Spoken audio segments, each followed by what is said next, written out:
আসসালামু আলাইকুম। আজকে আপনাদের সাথে শেয়ার করব ঈদের দিনের ভিডিও। তো ছেলেরা নামাজ পড়তে চলে গেছিল বাসার, আর আমরা মেয়েরা যাচ্ছিলাম নামাজ পড়তে। আমাদের নামাজটা আমাদের মসজিদে হয়, আর আমার মেয়ে, আমার আম্মু আর আমি নামাজ পড়তে যাচ্ছিলাম।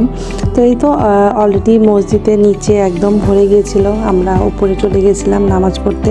তো নামাজ পড়ে এসে দেখি যে আমাদের গরুটা নিয়ে চলে আসছে, গোসল করানো হচ্ছিল। তো গরুটাকে প্রথমে খাওয়িয়ে নেওয়া হচ্ছিল, কারণ যেখানে ছিল সেখানে কীভাবে খেয়েছে না খেয়েছে।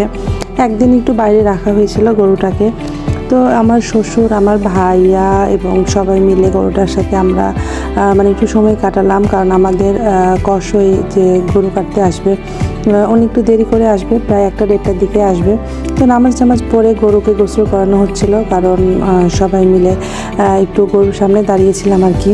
তো আমার শ্বশুর আব্বু তো খুবই মন খারাপ ছিল, কারণ উনি গরুটাকে পুষেছে প্রায় 6-7 মাস, গরুটাকে পুষেছে, পেলে বড় করেছে আর কি। গরুটা ছিল ছোট, কিন্তু 6-7 মাস বাসাতে পোষার জন্য গরুটা অনেক বড় হয়ে গিয়েছিল। তো আলহামদুলিল্লাহ এই তো গরুটা এখন আমার শ্বশুরকে খুব চেনে আর কি, যার জন্য আমার শ্বশুর আব্বু এখানেই থেকে যেতে হয়েছিল। গোসল টোসল কমপ্লিট করে আমার মেয়ে তো খুব আনন্দ, কারণ আশেপাশে গরু কাটছিল, একটু গান বাজনা হচ্ছিল, তো সবাই খুব নাচ গান করছিল। তো নিচে আমার মেয়েটাও একটু একটু করে নাচছিল আর কি।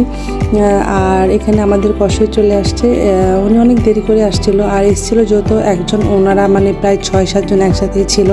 তো আমাদের গরুটা খুব বেশি সময় লাগেনি, খুব অল্প সময়ের মধ্যেই কাটাকুটির ঝামেলা শেষ হয়ে গিয়েছিল। আর এখানে আমার মেয়ে তো খুব মজা করে নাচ গান আনন্দ সব করছে, এরকম একটা অবস্থা। আমরা এখানে দাঁড়িয়েছিলাম, তারপরে আমি উপরে চলে এসেছিলাম, কারণ বেশিক্ষণ এখানে থাকিনি, কারণ আমাকে রান্না করতে হবে। আর যেহেতু দুপুর এখনও কেউ খাওয়া দাওয়া করেনি, আর যেহেতু কোরবানির মাংস দিয়েই খাবে সবাই, তো অপেক্ষা করছিল। এখন অলরেডি 2টা বেজে গিয়েছে। তো আমি এখানে আমাকে যতটুকু মাংস দেওয়া হয়েছিল, আমি সেই মাংসগুলো নিয়ে ছাদে চলে যাব। তো ওনারা একটু তাড়াতাড়ি করে আমাকে মাংস কেটে দিচ্ছিল, আমি দাঁড়িয়েছিলাম যে আমাকে একটু মাংস দিলে আমি উপরে যে রান্না করব। আর এখানে প্রায় 15 কেজির মতন মাংস আছে, আমি 15 কেজির মাংস একবারে রান্না করব। আর এবার আমাদের গরুতে চর্বি খুব বেশি ছিল একটু।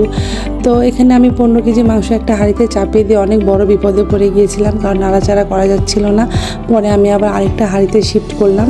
তো 2টা হাঁড়িতে আমি একসাথে একদম চুলাতে অনেক বেশি আগুন দিয়ে রান্না করা শুরু করছি। আর এই খুন্তিটা আমার শ্বশুর আমাকে বানিয়ে নিয়ে এসে দিয়েছিল।